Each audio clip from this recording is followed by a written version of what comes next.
What's up all you beautiful people, it's Justin here. In this video I'm going to show you how you can get your real estate license in only 30 days. Now your ability to get it this fast will be based on your schedule and how much time you can dedicate to the prep work needed to submit your application for your real estate salesperson license. It could take up to 90 days if you are limited by other responsibilities and things that you've got going on. I was able to do it in about 30 days because I'm self-employed and I have full control over my schedule and I can rearrange my schedule as I see fit. So here's the breakdown of what is required for doing this in Arizona specifically, which is where I got my real estate salesperson license. The process will likely vary state by state, but here is the general process in about 7 steps. Step 1, sign up and take the 90 hours of pre-licensing classes, and that can take you about 9 days. Step 2, pass the school exam, that'll take you about 1 day. Step 3, get a fingerprint clearance card, which can take 3 to 10 days.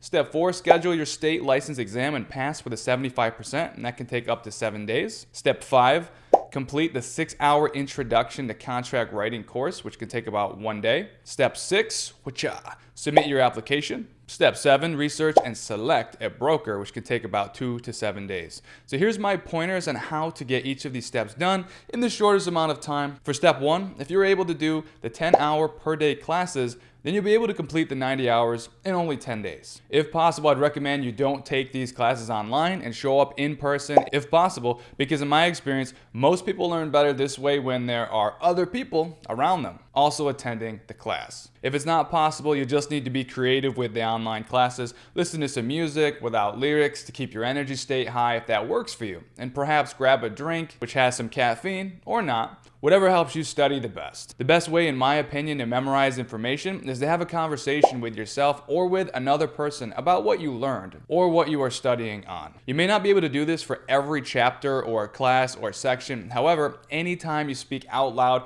what you absorbed, your brain will create more connections, thus allowing more comprehension and improving your memory recall. Flashcards are also a simple and very highly effective way to study for the school exam and actual state licensing exam.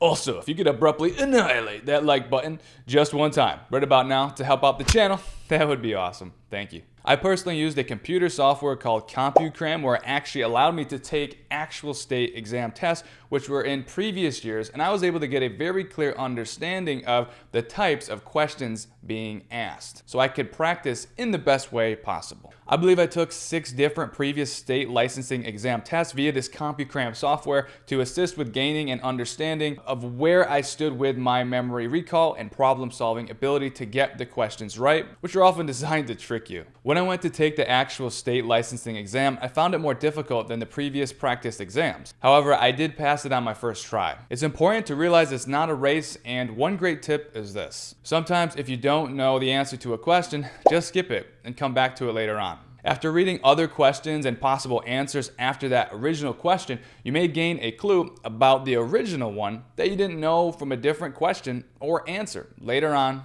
in the exam. I recall this happening on at least 3 questions that were worded very oddly and didn't have a clear answer because at least 2 of the 4 options looked like they could be correct to me, making the odds of answering it correctly only about 50%. After skipping those questions and coming back to them later, I do believe I was able to gain insights from other questions and answers to be able to better answer those 3 that I didn't know. So the cost for the education will vary based on which school or qualified institution you decide to go with. My costs were around $450 plus an additional $100 for extra things such as the practice previous state exams. The cost for the fingerprint clearance card was $67. On that note, you must be at least 18 years old to apply for a real estate salesperson license, and you must not have been convicted of a serious crime in order to be eligible. Most of the steps are very straightforward and just require your time and attention, such as the classes. The other steps are just filling out and sending in paperwork and paying the fees. Let's talk about researching and selecting a broker. Once you do get your real estate salesperson license officially, the next thing to focus on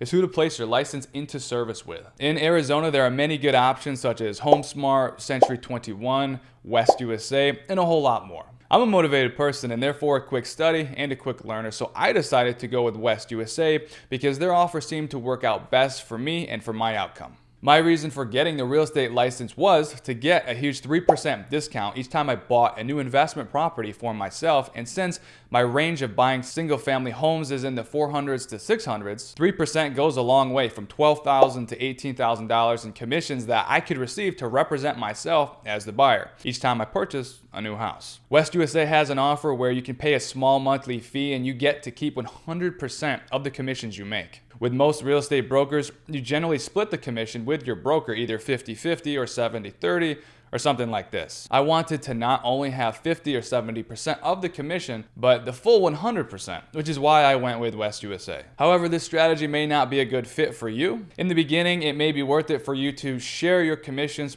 with your broker in order to gain some field experience on how things work when buying and selling real estate and representing yourself or your clients. You can always switch brokers in the future at some point, so take into consideration your own interests and motivations for why you got your license and how you intend to use it to best maximize your efforts. Getting your real estate sales license can be a lot of fun. It was for me, and it's even more fun when you go to buy a house for yourself and you get a significant discount on the house, or all of your closing costs paid for, plus cash back, or just a discount on the sales price like I did in my case, and all of your HOA fees paid for the first year. By the way, Chuck Norris once ordered a Big Mac at a Burger King and got it. Nice. So there are lots of creative ways you can use that commission. Make sure you are serious about this though before you pull the trigger, because there are relevant costs to maintain your license in order to keep it active. There are real estate dues you must pay every year, and I believe those range at about $1,500 per year, which gives you access to the realtor associations you'll need, and also the MLS, which stands for Multiple Listing Service, and which is a website tool. All in all, depending upon your strategy, getting your own real estate license can absolutely be worth it for you. And one last thing I recommend is to network and meet other successful realtors and get a mentor who is experienced if you intend to move forward. In my case, I've already been networking for years in person and on website platforms, and I was able to find a mentor who could walk me through certain parts of the process when writing up offers and drafting and signing and submitting all of the paperwork and doing the work required from start to finish. And it's a good idea to offer payment in exchange for this type of mentorship. In my case, my mentor was very interested in my Aware consulting program, and I was able to grant him access to that program in exchange for his assistance with answering any of my questions as certain technical things arose, which often requires years of field experience to navigate through when it comes to buying or selling real estate, even after you are licensed. So mentorship is huge, and in your brokerage, you may be able to find a suitable one there who can help you raise your awareness, confidence, abilities, and results. If you enjoyed this video, please take a moment to give that like button a violent love tap and subscribe to the channel, and also hit the bell to turn on the notifications to get a reminder each time I create and upload a new video. And if this is your first time watching one of my videos, I don't just make content about real estate, so be sure to check out the other videos on the channel that'll show you how to do other cool stuff. All right, thanks for that. You're awesome. I'll see you on the next video, my friend. Bye for now.